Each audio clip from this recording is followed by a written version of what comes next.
שלום, זה אני שוב דורון. אני אראה לכם איך זורקים רשת אפשר בכ-6 מטר. אנחנו נתחיל מההתחלה ועד הסוף, תעקבו אחריי שלב שלב.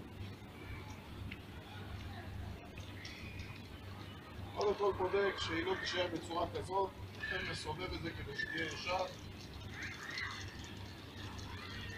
הכל יושב על כף היד הזאת, מי שימני ימני, מי ששמאלי שמאלי.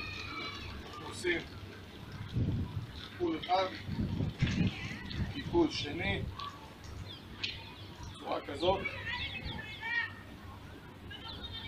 ועכשיו אנחנו מתחילים לחלק את הרשת הכי קרוב ליד, בצורה כזאת.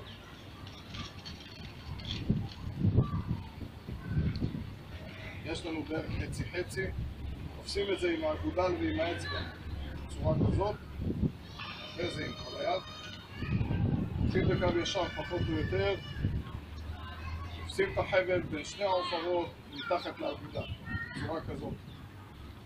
החבל שרחוק מאיתנו שחררים אחורה, החבל שקרוב מאיתנו מחזיקים אותו בצורת מתיחה וזורקים.